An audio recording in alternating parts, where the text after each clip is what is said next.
tarde. Nós estamos nesse momento iniciando a nossa transmissão online da Igreja Presbiteriana Esperança, e para nós é motivo de grande alegria estarmos juntos para adorar o nosso Deus. Quero acolher você nesse momento e quero pedi-lo que você nos ajude compartilhando essa live, nos ajude compartilhando a nossa página do Facebook. Nesse momento nós iremos ler a palavra do Senhor, ouvir a palavra do Senhor, louvar ao nosso Deus. Você é nosso convidado então a compartilhar esse link para que mais pessoas estejam conosco nesse momento, ouvindo a palavra do Senhor, louvando a Deus junto conosco. Que Deus abençoe a sua preciosa vida.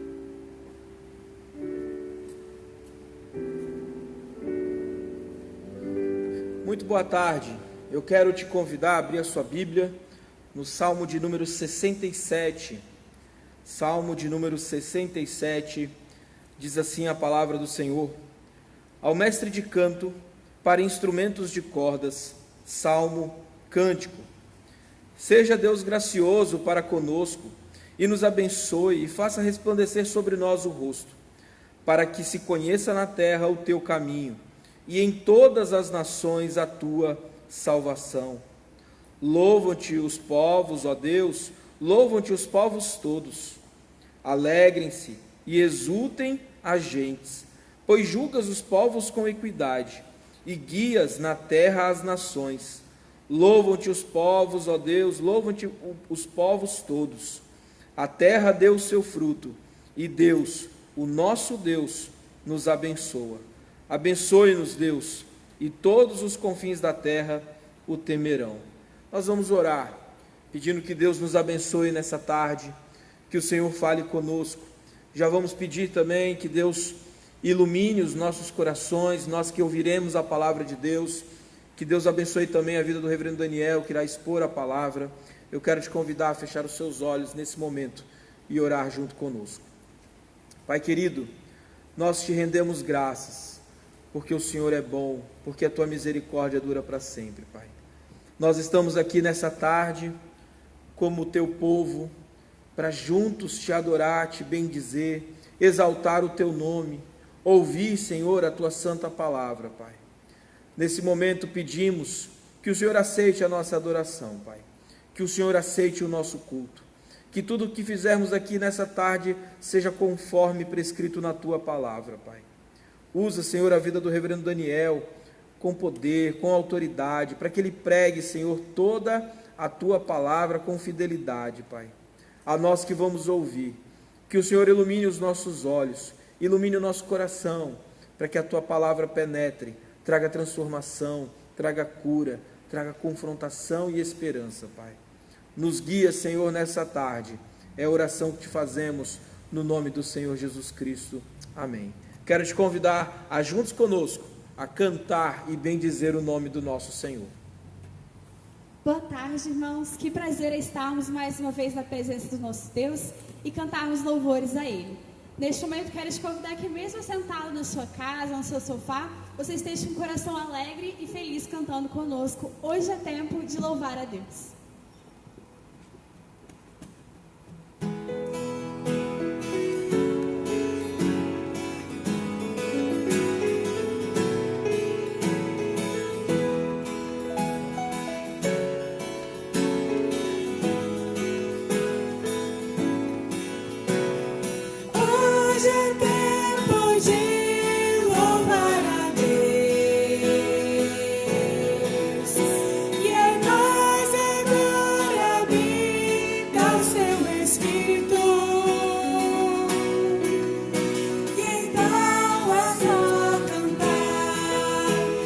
Cristo exaltar, e sua glória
Queridos, quero convidá-los a abrirem suas Bíblias comigo no Evangelho segundo Marcos, capítulo 1. Evangelho segundo Marcos, capítulo 1. Leremos dos versos de 1 a 13. Marcos, capítulo 1, de 1 a 13. Diz assim a palavra do Senhor: princípio do Evangelho de Jesus Cristo, o Filho de Deus.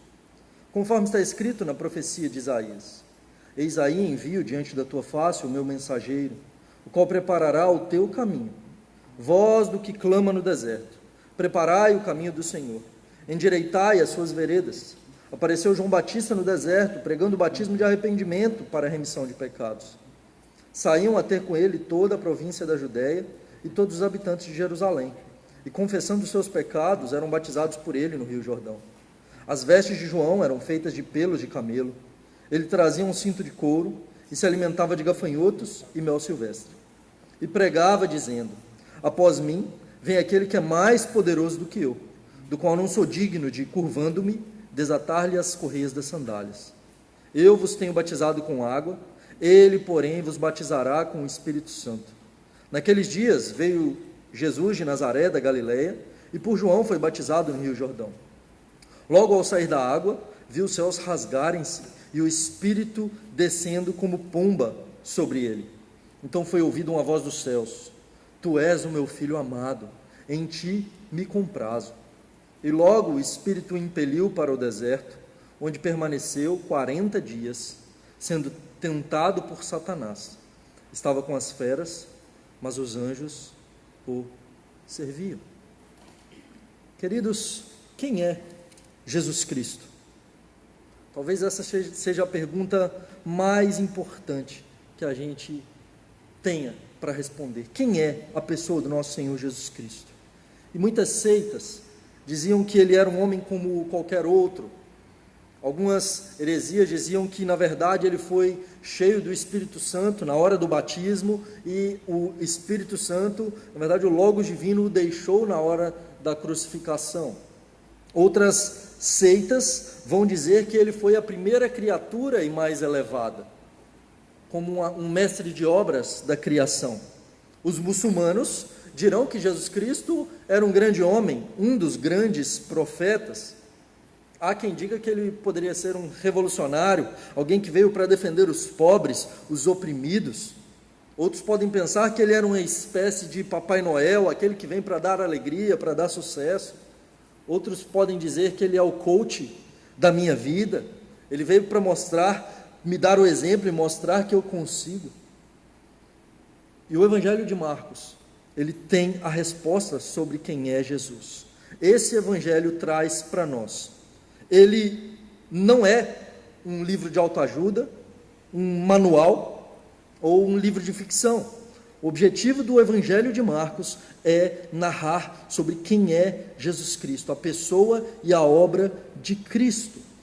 E muitas vezes, quando a gente ouve sobre Jesus Cristo, a gente pode pensar que a gente já ouviu muito sobre isso, e que talvez a gente já saiba muito sobre quem é Jesus.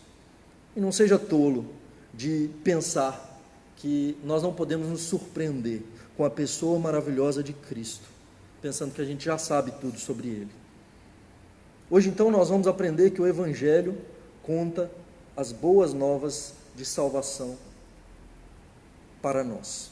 O Evangelho conta as boas novas de salvação para nós. A primeira coisa, então, no Evangelho de Marcos que nós temos, no versículo 1, é que o Evangelho mostra as boas novas de Cristo.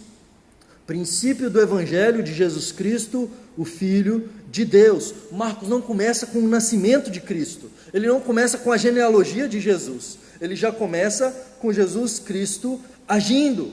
E por que existe o Evangelho de Marcos? Por que nós temos 4 evangelhos, Mateus, Marcos, Lucas e João, narrando uma mesma história? Nós temos 4 evangelhos distintos, nos revelando sobre a pessoa e obra do nosso Senhor Jesus Cristo. Cada um deles mostrando um ângulo, uma perspectiva que complementam sobre a pessoa de Cristo. E o Evangelho de Marcos traz para nós a boa notícia sobre Jesus Cristo como o Filho de Deus. Esse é o seu propósito ao escrever o Evangelho de Marcos. Quem era o autor desse evangelho? João Marcos. E quem é o autor? Os historiadores, eles dizem, de fato, que era João Marcos. Os estudiosos defendem ser João Marcos, o autor do evangelho. E João Marcos era uma espécie de discípulo de Pedro. Pedro e Paulo continuam pregando o evangelho, e então chega um tempo que as pessoas pedem para que Pedro escrevesse aquilo que ele estava pregando. Então, muito provavelmente João Marcos, discípulo de Pedro, decide escrever o evangelho contado, narrado por Pedro, sobre a perspectiva de Pedro. João Marcos, que era primo de Barnabé, ele acompanha Paulo e Barnabé na primeira viagem missionária, e no final dessa viagem ele decide voltar, ele abandona o barco. Enquanto então Paulo e Barnabé prosseguiam pregando o evangelho, ele volta para Jerusalém. Na segunda vez, quando eles vão para uma viagem missionária, João Marcos deseja ir juntamente com eles, e há uma divisão entre Barnabé e Paulo, porque Barnabé queria levar João Marcos, mas Paulo já não aceitava que ele fosse com eles, e Pedro o acolheu. Pedro entendia muito bem essa história de errar e de ser restaurado. Pedro coloca João Marcos debaixo da sua asa e ele o segue. Nós temos então João Marcos sendo discipulado, acompanhado pelo apóstolo Pedro. E nós temos em 2 Timóteo, Paulo falando sobre João Marcos, mostrando então que esse homem, que antes um menino, abandona com uma fé vacilante, que temerosa, que não continua numa viagem missionária, agora se tornou um homem poderoso em obras, um homem com uma fé forte. E agora então Paulo, no final da sua vida, ele diz: traga-me João Marcos me é útil para o ministério. E João Marcos não abandona Paulo, quando Paulo foi abandonado por quase todos. João Marcos é restaurado por Cristo e entende agora as boas novas do Evangelho. O Evangelho de Marcos, então, todo ele pode ser dividido em 3 partes. João Marcos narra isso para nós. Nós temos geograficamente 3 momentos em todo o Evangelho. Em um primeiro momento, nós temos o ministério de Jesus focado na região da Galileia, do capítulo 1 até o capítulo 8. Do capítulo 8 até o capítulo 10, nós temos uma ênfase geográfica de Jesus no caminho. Então Jesus indo da Galileia para a Judéia. E do capítulo 11 até o 16 nós temos Jesus na região da Judéia, em Jerusalém. Ele entra em Jerusalém com o intuito de morrer pelos nossos pecados.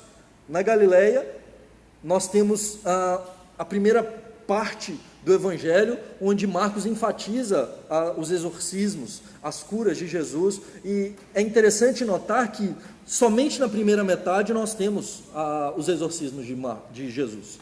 Jesus expulsa demônios na primeira metade. A segunda metade de Marcos, já no caminho para a cruz, já mostra que ele havia vencido esses inimigos e estava para lutar e vencer o maior inimigo. E ao longo do Evangelho de Marcos, nós vemos cada inimigo de Jesus sendo derrotado.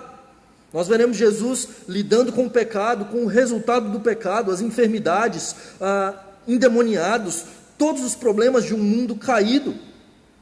Boas novas sendo narradas, discípulos sendo chamados a seguir Jesus Cristo, discípulos que tropeçam o tempo todo, como eu e como você. Entre eles, muitas vezes com uma fé vacilante, muitas vezes com uma visão turva, distorcida, passando por grandes dificuldades, como nós passamos. Uma caminhada que começa com a boa notícia que Jesus Cristo veio, e um convite para que possamos segui-lo como discípulos, em uma caminhada de discipulado. A primeira palavra que Marcos narra para nós é a palavra princípio. Essa palavra, que é uma tradução de Gênesis 1, no princípio, e que o apóstolo João utiliza também no Evangelho, no princípio. E aqui nós temos novamente o princípio. Marcos inicia o seu evangelho fazendo um paralelo com Gênesis 1. Ele quer mostrar o propósito, o princípio de todas as coisas. E se em Gênesis nós temos o começo de todas as coisas, a criação. Agora Marcos mostra para nós que o começo e a base de todas as coisas não é apenas a criação de Deus, mas a base e o princípio de todas as coisas está centrada no Senhor Jesus Cristo, o Redentor. Ele é o Cristo, o Filho de Deus. É interessante a gente olhar para essa palavra, Filho de Deus. O primeiro versículo, ele já traz um resumo de todo o Evangelho. 7 vezes ao longo do Evangelho, Marcos vai repetir a palavra Cristo. O termo Cristo, ungido, o Messias, de forma proposital, é repetida pelo evangelista por 7 vezes ao longo do Evangelho. No versículo 1 do capítulo 1, no capítulo 8, 29, no capítulo 9, 41, no 12, 35, 13, 21, o 14, 61 e por fim na cruz, no capítulo 15, verso 32. Marcos mostra para nós, e veja, dentro do contexto judaico, número 7 traz uma ideia de completude. Ele quer mostrar de forma plena e perfeita quem é ungido ao longo de todo o Evangelho. Mais do que isso, por 7 vezes ele repete a palavra Filho de Deus. 7 vezes ao longo do Evangelho ele está enfatizando quem é Jesus. E o primeiro homem que vai dizer que Jesus Cristo é o Filho de Deus em todo o Evangelho de Marcos vai acontecer apenas na cruz do Calvário. Marcos propositalmente oculta essa palavra, o Filho de Deus, da boca dos discípulos. Nós temos, por exemplo, aquele caso em Marcos 8, quando Jesus pergunta aos seus discípulos: quem vocês dizem que eu sou? Então Pedro responde: tu és o Cristo. Nos outros evangelhos ele diz: tu és o Cristo, o Filho do Deus vivo. No evangelho de Marcos ele apenas diz: tu és o Cristo. Em Marcos capítulo 6, no episódio em que Jesus anda sobre o mar, quando ele entra no barco, em Mateus, diz que quando ele entra no barco, os discípulos se curvam diante dele, o adoram e dizem: verdadeiramente és o Filho de Deus. Em Marcos capítulo 6, o Marcos oculta isso, ele diz apenas que eles estavam com o coração endurecido, que eles não compreendiam muito bem quem era Jesus. 7 vezes. No versículo 1, no batismo de Jesus, quando o próprio Deus diz: este é o meu Filho amado. O próprio Deus, no meio do Evangelho, exatamente no meio, no capítulo 9, na transfiguração, o próprio Deus diz novamente: este é o meu Filho amado. Os demônios sabem quem ele é. Nós temos no capítulo 5, os demônios dizendo que ele é o Filho de Deus. No capítulo 3, nós temos os demônios dizendo que ele é o Filho de Deus. E nós temos, por fim, o centurião romano, quando Jesus Cristo morre na cruz do Calvário, Marcos 15, verso 39, ele dizendo: verdadeiramente ele era o Filho de Deus. Jesus Cristo vem para mostrar que ele é o Filho de Deus. Jesus Cristo vem, a boa notícia que nós recebemos, a boa nova, é que o Filho de Deus veio ao mundo. Essa é a boa notícia, queridos. Dentro de um momento e de uma crise que nós temos vivido, medo, angústia, ansiedade, há uma boa notícia. Essa boa notícia é que o mundo não está entregue ao caos, é que o mundo não caminha para a destruição, o mundo não está à sua própria sorte. Deus enviou seu Filho, Deus decidiu nos salvar, Deus decidiu vir ao encontro de pecadores miseráveis, de gente que voltou as suas costas para o Senhor, de gente que de fato abandonou o Senhor e eram inimigos de Deus, como eu e como você. Mas o Filho de Deus veio ao mundo. Nós estávamos destinados à destruição. Diariamente a gente aguarda com expectativa a notícia de que uma vacina seja descoberta, seja criada, para que a gente logo possa sair desse tempo de pandemia, para que a gente logo saia dessa quarentena, para que não haja mais lockdown, para que a gente possa voltar a ter a nossa vida à normalidade. Mas muito mais do que uma vacina, o problema da humanidade é que ela estava destinada à morte eterna. não era simplesmente uma enfermidade como o coronavírus. Era algo muito pior. E Deus decide enviar o seu Filho para resolver esse problema. E Marcos vai narrar para nós como que Jesus vem para resolver todos esses problemas, para vencer todos os inimigos, para nos salvar. Ele continua a partir do verso 2, e ele mostra para nós que essas boas novas reveladas por meio de Jesus Cristo não são algo inesperado, pelo contrário, essa boa notícia foi algo profetizado no Antigo Testamento, foi algo que o povo de Deus aguardava com expectativa. O Evangelho não inicia nos Evangelhos, no Novo Testamento, o Evangelho inicia em Gênesis. O Evangelho está ao longo de todo o Antigo Testamento, apontando para a vinda do Redentor, para a salvação que viria. A salvação no Antigo Testamento não era por guardar a lei, queridos. A salvação no Antigo Testamento era pela fé, na expectativa da vinda do Messias. No Antigo Testamento e no Novo Testamento, a salvação ocorria do mesmo jeito, porque pela lei ninguém pode ser salvo. Pelo contrário, a lei serve apenas para que se cale toda a boca, porque todos pecaram. O Evangelho, então, é profetizado. A boa notícia da vinda de Cristo foi profetizada. Então, Marcos inicia com a profecia de Isaías, capítulo 40. Ele diz sobre aquele que prepararia o caminho, aquele que prepararia o caminho do Senhor, João Batista. Ele diz: eis aí envio diante da tua face o meu mensageiro, o qual preparará o teu caminho. Voz do que clama no deserto, preparai o caminho do Senhor, endireitai as suas veredas. As boas novas de Marcos são as boas novas de Isaías, são as boas novas de Miqueias, são as boas novas de todo o Antigo Testamento, apontando para a vinda do Senhor, apontando para a vinda do nosso Senhor Jesus Cristo. E veja, Cristo não é sobrenome, o fato de Jesus ser chamado de Jesus Cristo. Sobrenome de Jesus não seria Cristo. Cristo é um título, é ungido, ele é o ungido do Senhor. Ele é o esperado, o aguardado, aquele que foi prometido a Adão no Éden. Deus prometeu a Adão e Eva que um descendente de Eva pisaria na cabeça da serpente. Um filho do homem pisaria na cabeça da serpente e traria salvação para a sua descendência.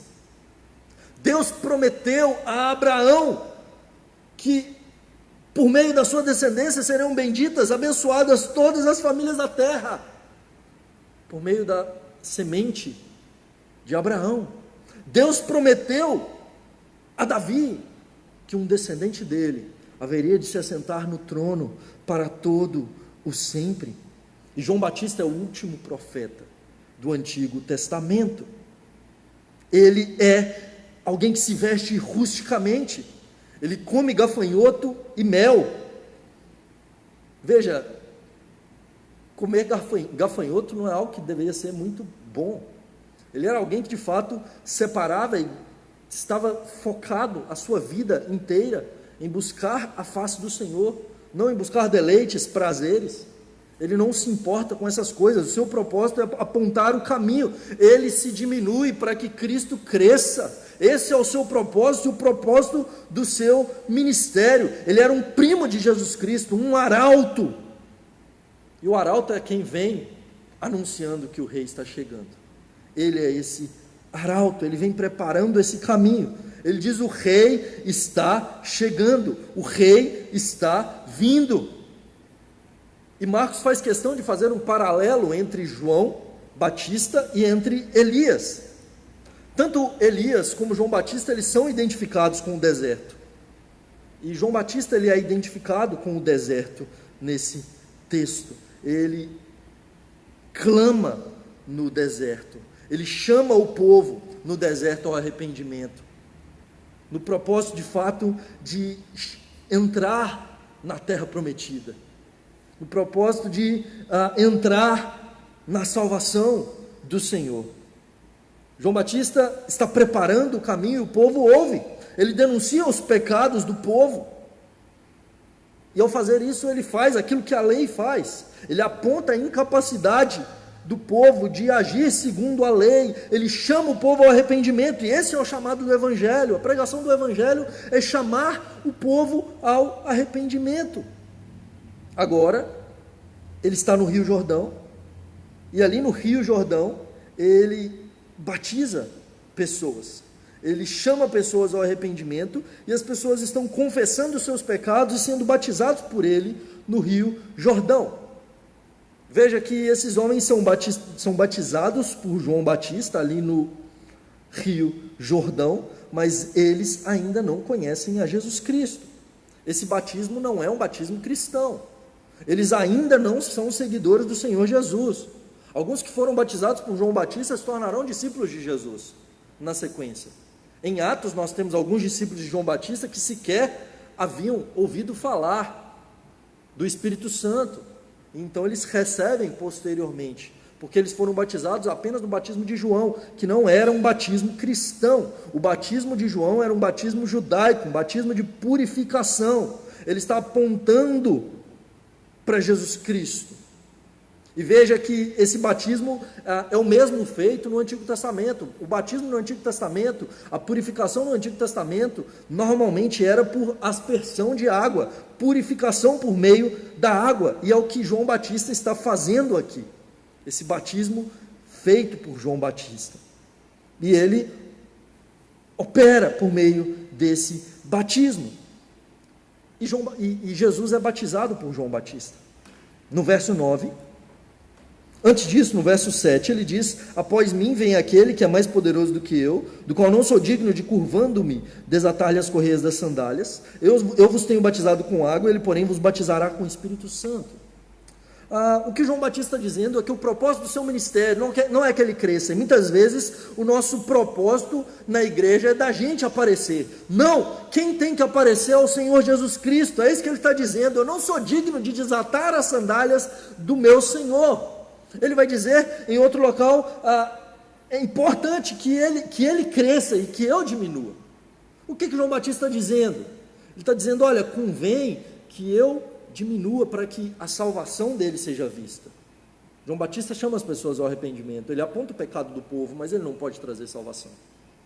É importante que ele diminua, é importante que Cristo cresça. E mais, João Batista é um dos maiores homens que a Bíblia relata. João Batista era um homem cheio do Espírito Santo desde o ventre materno. Veja, queridos, quando Maria chega perto de Isabel estava grávida de João Batista. João Batista é 6 meses mais velho do que o Senhor Jesus Cristo. E quando Maria, então, já grávida do Espírito Santo, com Jesus Cristo no seu ventre, ela chega próximo de Isabel, o menino mexe no ventre. O texto bíblico diz que João Batista é cheio do Espírito Santo desde o ventre materno, um homem consagrado pelo Senhor, separado pelo Senhor e salvo desde o ventre. Um homem de Deus, um homem poderoso em obras. O testemunho de Jesus sobre João Batista é que não há filho de mulher maior do que esse homem. Contudo, ele diz: eu não sou digno de, curvando-me, desatar-lhe as correias das suas sandálias. O que ele quer dizer com isso? Ele está dizendo que ele não é digno de lavar os pés de Jesus. Naquela época, nas ruas empoeiradas ali da Galileia, as pessoas andavam, e não eram pavimentadas as ruas, andavam de sandálias, os pés não eram cobertos. E ao entrar em casa, assim como nós fazemos hoje, em tempos de pandemia principalmente, nós chegamos em casa e deixamos os calçados do lado de fora para não sujar a casa. Naquela época, muito mais, não por causa de um vírus da rua, mas por conta de toda a sujeira e o pó, eles então deixavam os calçados, mas os pés ainda estavam sujos. Então, nas casas, normalmente, os pés eram lavados para que eles entrassem na casa. Quem é que lavava os pés? Nas casas que tinham escravos, o escravo.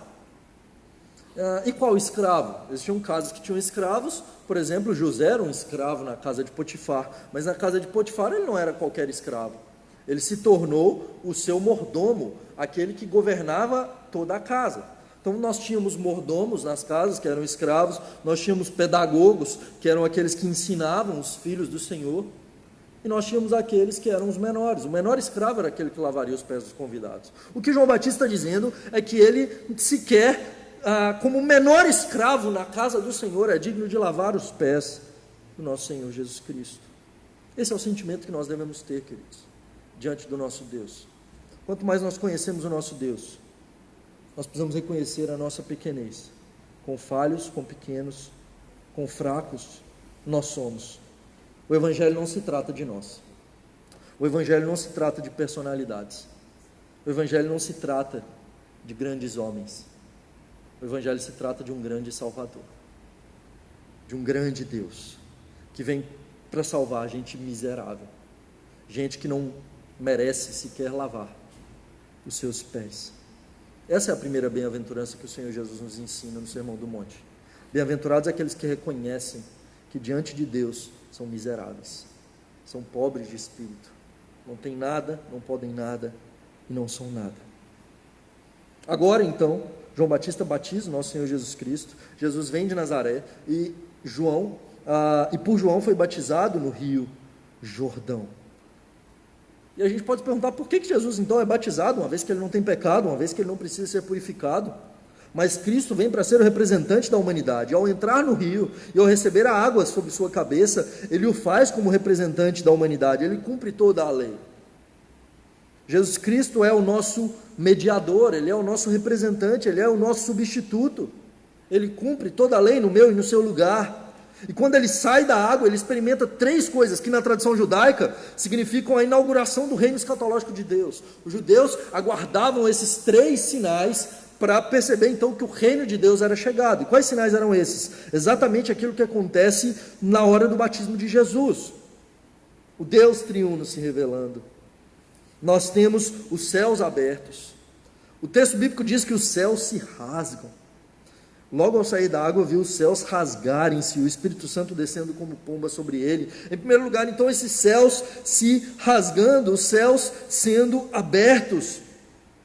É como se houvesse uma mistura cósmica, é como se o mundo espiritual, é como se a eternidade estivesse entrando no tempo.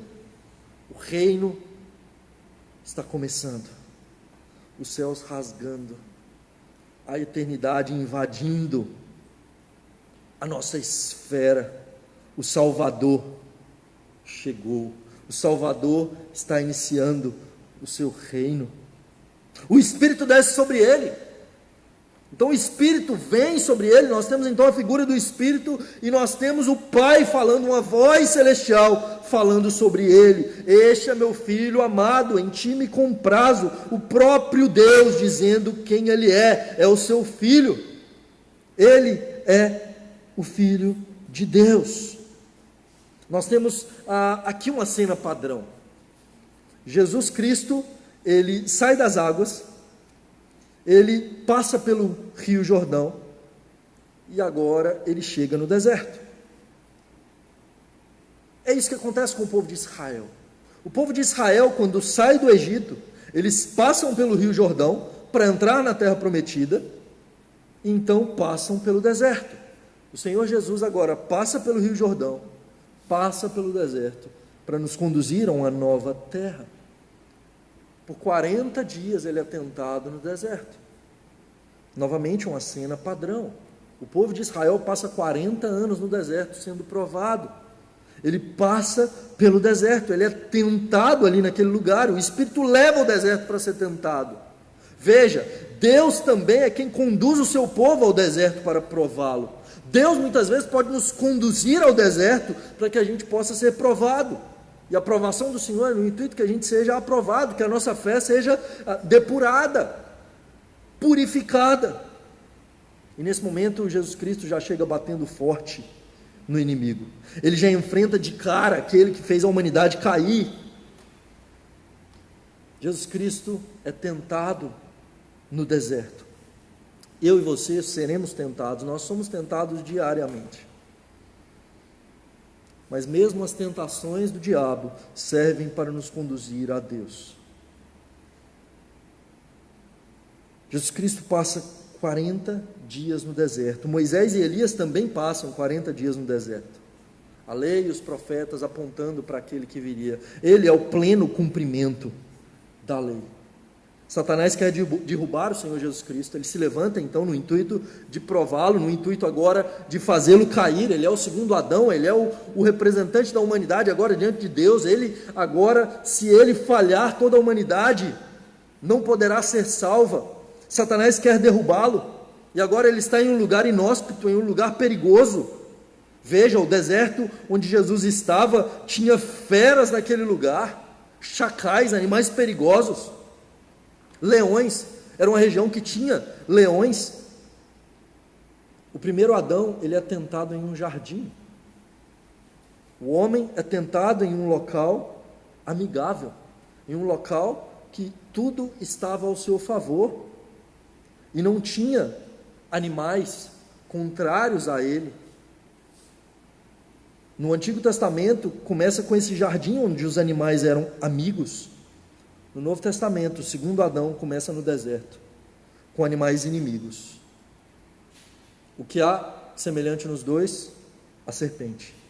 A serpente se encontra no Éden, a serpente se encontra no deserto.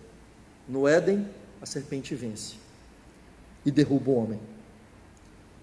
No deserto, a serpente falha terrivelmente.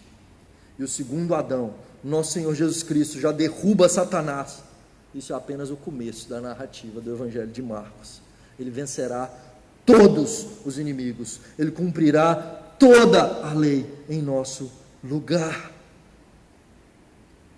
As boas novas do Evangelho são o plano de Deus em prática, algo planejado desde a eternidade pelo Deus triuno. O batismo de Jesus mostra as três pessoas da Trindade. Jesus Cristo é o Filho de Deus, o Espírito Santo está sobre ele, Deus o Pai é quem o conduz, ele é o Deus encarnado caminhando sobre a terra, Jesus Cristo. E a relação entre as três pessoas da Trindade é perfeita. O Pai, o Filho e o Espírito Santo, e o propósito deles é de nos salvar. Veja que o propósito da vinda do nosso Senhor Jesus Cristo era de nos batizar com o Espírito Santo. É o que João diz para nós: eu vos tenho batizado com água, ele, porém, vos batizará com o Espírito Santo. E veja que o batismo com o Espírito Santo não é uma segunda bênção. O batismo com o Espírito Santo não é falar em línguas, não é uma unção especial que o crente recebe em algum segundo momento. É a conversão, é a obra que o Espírito Santo opera no nosso coração. Ele vem para possibilitar a nossa salvação.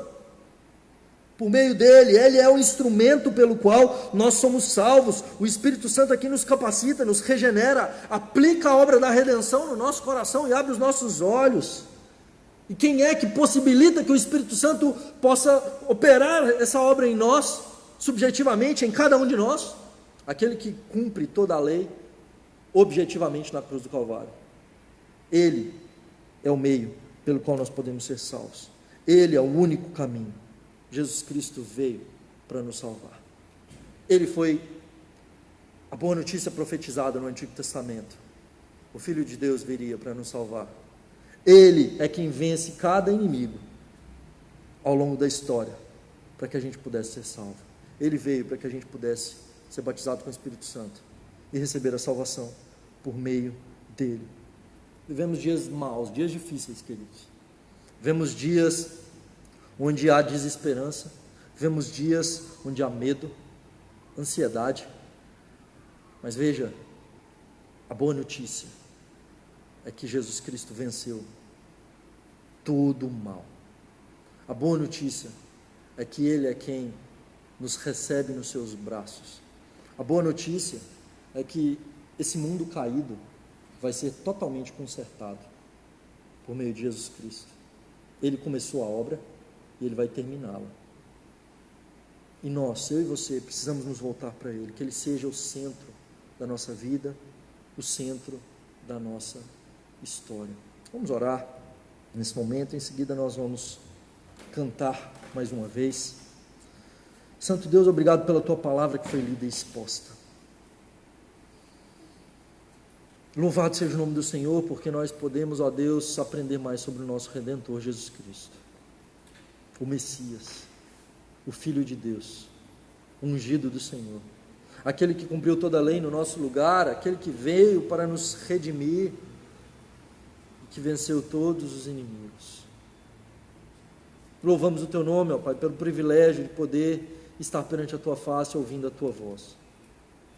Tem misericórdia de nós, ó Deus, porque muitas vezes somos tentados, ainda vivemos dias maus em um território inóspito, entre feras, mas ó Deus, que assim como nosso Redentor, possamos de fato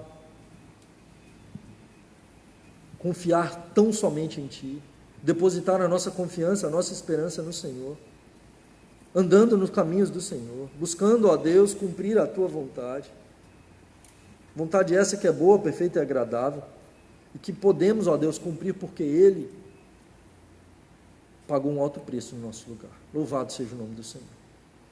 Nesse momento, ó Deus, agradecemos também pelos dízimos, pelas ofertas, pela fidelidade do Teu povo, que o Senhor, ó Deus, os abençoe, que o Senhor continue, ó Deus, derramar graça das bênçãos do Senhor, livra-os do mal, ó Deus, visita aqueles que estão enfermos, aqueles que necessitam, ó Pai, da Tua mão providente, entra na área financeira, ó Deus, daqueles que têm passado dificuldade, olha, ó Deus, para aqueles que estão à parte, ó Deus, aqueles, ó Deus, que têm precisado de alimento, aqueles que estão desempregados, Senhor, tem misericórdia e usa-nos como instrumento do Senhor, ó Deus, para aliviar a dor, o sofrimento dos oprimidos. Ajuda-nos, Senhor, usa-nos como instrumentos do Senhor nesse mundo. Oramos, ó Pai, agradecidos por tudo que o Senhor tem feito, em nome de Jesus, amém. E agora, eleitos do Senhor, que a graça redentora e salvadora do nosso Senhor Jesus Cristo, o amor de Deus, o nosso Pai, a comunhão e a consolação do Espírito Santo sejam sobre vós, permaneçam sobre vós hoje e para todo sempre. Amém. Queridos, por que eu fiz a bênção antes da música? Porque hoje é um dia especial. Hoje é o dia do jovem presbiteriano e nós temos jovens aqui conosco, 4 jovens, 5, 6, eu e o Lucas também somos jovens. Apesar que eu já fiz 35, eu acho que eu ainda sou jovem. É 36 que eu não sou mais? Então setembro já era para mim, né? Mas nós jovens aqui, hoje é o dia do jovem presbiteriano, olha que bênção. E você jovem que está nos acompanhando, vamos cantar o hino da nossa mocidade com alegria. A Lulu ali está até com a bandeira da nossa mocidade. Nesse momento cante com alegria e eu quero dar um abraço carinhoso, um abraço virtual à distância em vocês também, né? Parabenizando pelo dia do jovem presbiteriano.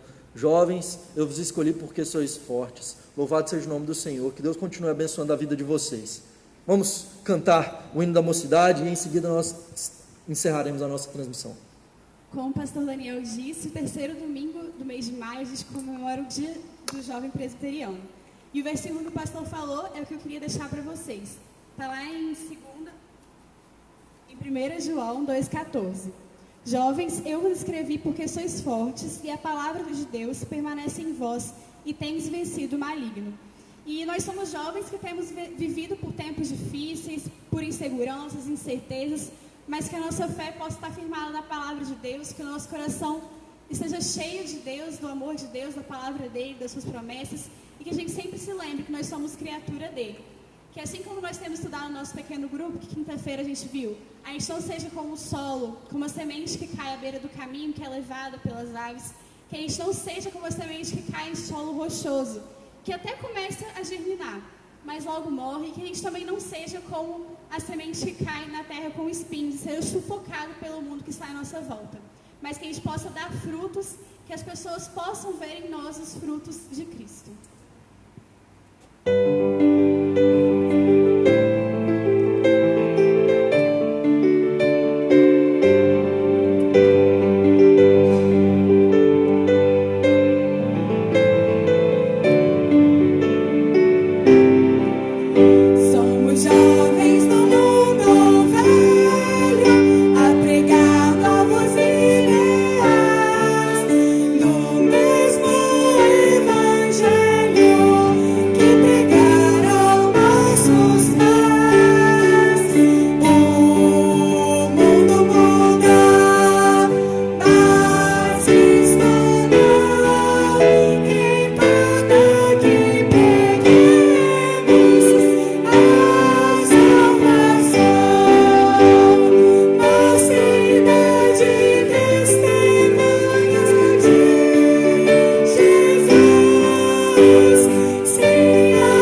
dedicados no amor e unidos no trabalho.